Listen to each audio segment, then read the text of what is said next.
SSC annual ఎగ్జామ్స్కు prepare అయ్యే విద్యార్థులకు మరియు టీఎస్ఆర్జేసి, పాలిటెక్నిక్, గురుకుల లాంటి పోటీ పరీక్షలకు సిద్ధమయ్యే విద్యార్థుల కోసం కార్బన్ అండ్ ఇట్స్ కంపౌండ్ 10వ తరగతిలోని కార్బన్ అండ్ ఇట్ కంపౌండ్స్ చాప్టర్లో ఒక మంచి టాపిక్ తోటి వీడియో చేయడం అయింది. ముఖ్యంగా ఎస్ఎస్సి విద్యార్థుల కోసం కంపల్సరీ వచ్చేటటువంటి ప్రశ్న ఇది. సో కార్బన్ కంపౌండ్స్లలో ఒక 2 ముఖ్యమైనటువంటి కాంపౌండ్స్ తయారీ ఎలా చేయాలనో, వాటి భౌతిక రసాయనిక ధర్మాలను ఏ విధంగా సులభంగా నేర్చుకోవాలనో ఈ వీడియోలో నేర్చుకుందాం. ఒకటి ఈథైల్ ఆల్కహాల్, దీన్నే ఇథనోల్ అంటాం. రెండవది ఎసిటిక్ యాసిడ్, ఎసిటిక్ ఆమ్లం లేదా ఇథనోయిక్ ఆమ్లం. సో ఈ రెండింటిని ఏ విధంగా తయారు చేయాలి, వాటి భౌతిక రసాయనిక ధర్మాలను ఏ విధంగా సులభంగా గుర్తుపెట్టుకోవాలి, అర్థం చేసుకోవాలో ఈ వీడియోలో నేర్చుకుందాం. సో ఇథనోల్ లేదా ఇథైల్ ఆల్కహాల్ C2H5OH లేదా CH3CH2OH. సో ఈ ఇథైల్ ఆల్కహాల్ను ఇండస్ట్రియల్లో లార్జ్ స్కేల్ భారీ మొత్తంగా ఏ విధంగా తయారు చేస్తారో ఒకసారి చూద్దాం.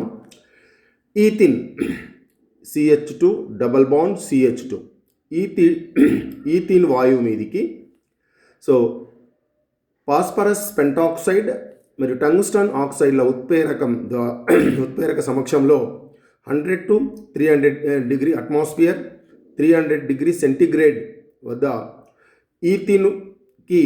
ఈథిన్ మీదికి వాటర్ వేపర్ను పంపడం ద్వారా మనకి ఇక్కడ వాటర్ కాకుండా వాటర్ వేపర్ను, అంటే 300 డిగ్రీ సెంటిగ్రేడ్ అన్నప్పుడు వాటర్ బాయిలింగ్గా మారుతుంది, వాటర్ వేపర్గా మారుతుంది. కాబట్టి ఆ వాటర్ వేపర్ను ఈథిన్ మీదికి పంపడం ద్వారా మనకి ఇథైల్ ఆల్కహాల్ తయారవుతుంది.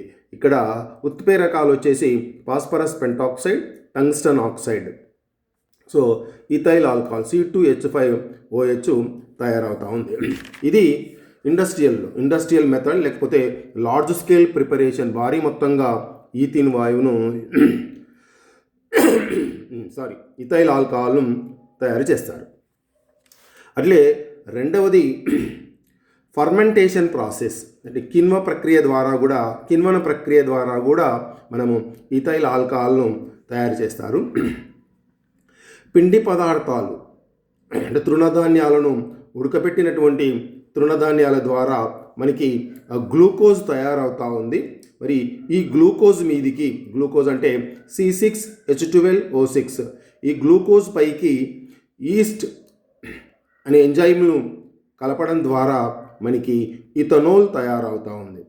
ప్లస్ కార్బన్ డయాక్సైడ్ రిలీజ్ అవుతుంది. అంటే తృణధాన్యాల ద్వారా మనకి గ్లూకోజ్ తయారవుతూ ఉంది. అంటే పిండి పదార్థాల ద్వారా వచ్చేటటువంటి గ్లూకోజ్ పైకి ఈస్ట్ ఎంజైమ్లను కలపడం ద్వారా మనకి ఇథైల్ ఆల్కహాల్ తయారవుతూ ఉంది.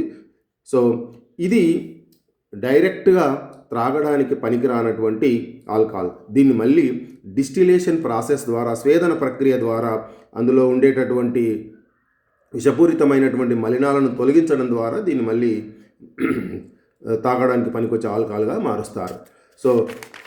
సో ఇథైల్ ఆల్కహాల్కు సంబంధించినటువంటి భౌతిక ధర్మాలను కనుక చూసినట్లయితే, ఇథైల్ ఆల్కహాల్ను లేదా శుద్ధ ఇథనోల్ను పరమ ఆల్కహాల్ లేదా అబ్సల్యూట్ ఆల్కహాల్ అంటే 100% ఆల్కహాల్ ఇథైల్ ఆల్కహాల్ను, అంటే శుద్ధ ఇథనోల్ను మనము అబ్సల్యూట్ ఆల్కహాల్ లేదా పరమ ఆల్కహాల్ అని పిలుచుకుంటాం. సో తీయని వాసన గల రంగులేనటువంటి ద్రవం. దీని బాయిలింగ్ పాయింట్ వచ్చేసి 78.3 డిగ్రీ సెంటిగ్రేడ్ ఉంటుంది. దీనిని సాధారణంగా మనం లిక్కర్ అని పిలుస్తాం. సో జనరల్గా మద్యపానంలో వాడేటటువంటి లిక్కర్గా దీన్ని మనం పిలుస్తాం. మలినాలు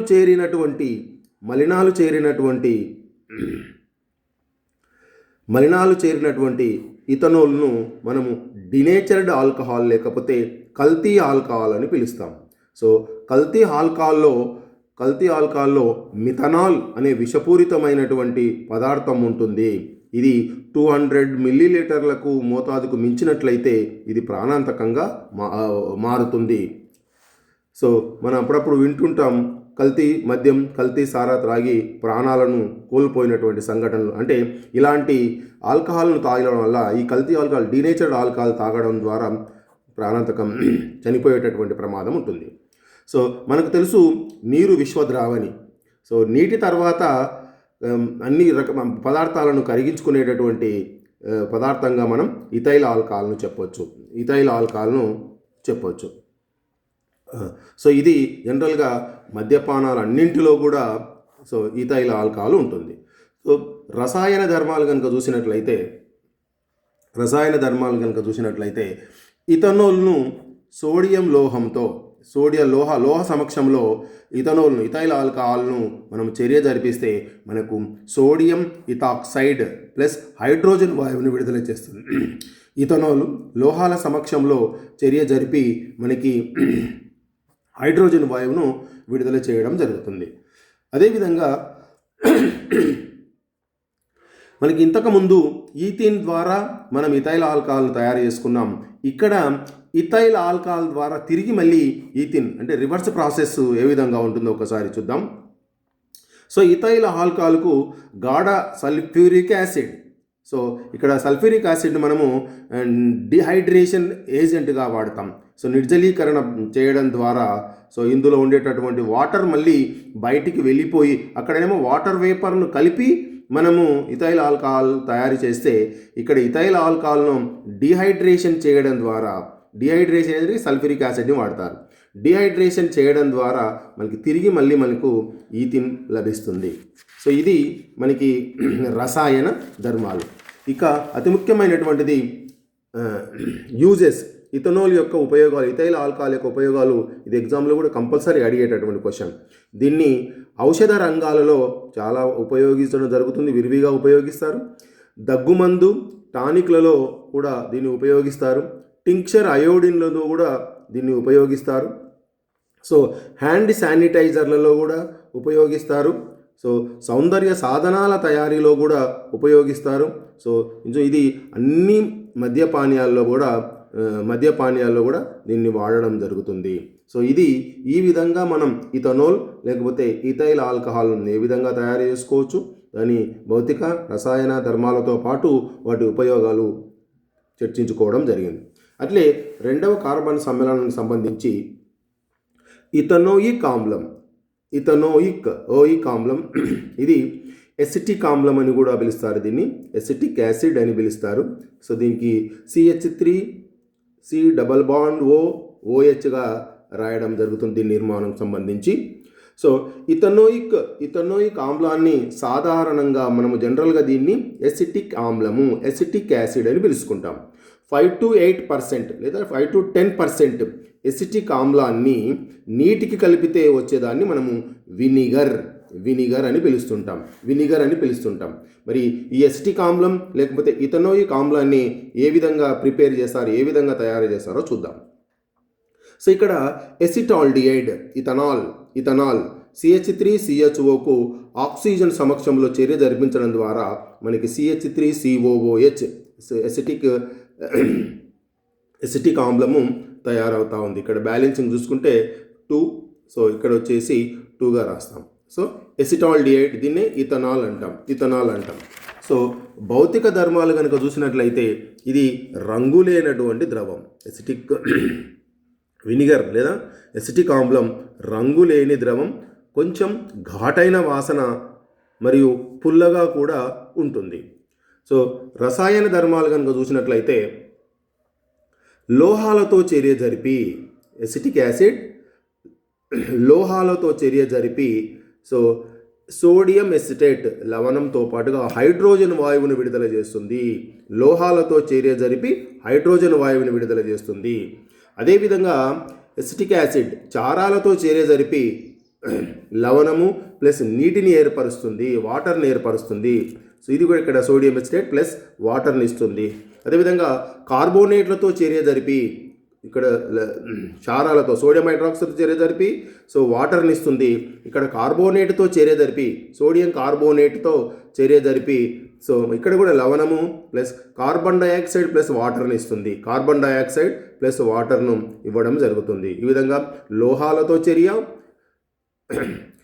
లోహ హైడ్రాక్సైడ్లతో చర్య, అదేవిధంగా లోహ కార్బోనేట్లతోటి చర్య జరపడం ద్వారా మనకి ఎసిటిక్ యాసిడ్ ఏ రకంగా దాని కెమికల్ ప్రాపర్టీస్ ఉన్నాయో మనకి ఇక్కడ ఒకటి హైడ్రోజన్ వాయువు విడుదల చేయడం, రెండవది వాటర్ను విడుదల చేయడం, మూడవది కార్బన్ డయాక్సైడ్ను విడుదల చేయడం అనేది ఇది సింపుల్గా గుర్తుపెట్టుకోవాలి.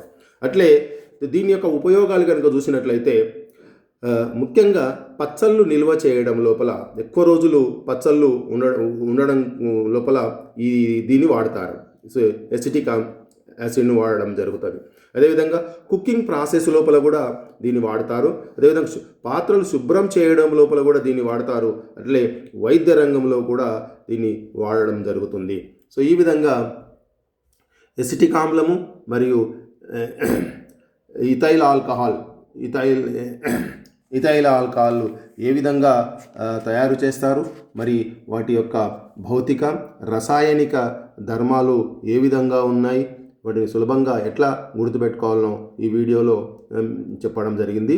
సో కాబట్టి 10వ తరగతి విద్యార్థులు మళ్ళీ ఒక్కసారి నోట్స్ తయారు చేసుకొని కంపల్సరీ వచ్చేటటువంటి క్వశ్చన్ కాబట్టి జాగ్రత్తగా ప్రిపేర్ అవుతారని కోరుతూ, సో ఈ వీడియో కనుక మీకు నచ్చినట్లయితే దయచేసి ప్లీజ్ షేర్, సబ్స్క్రైబ్ చేసుకోవాల్సిందిగా కోరుతా ఉన్నాను. సో ఇట్లు మీ CSR friend, CSR group. Okay, thank you.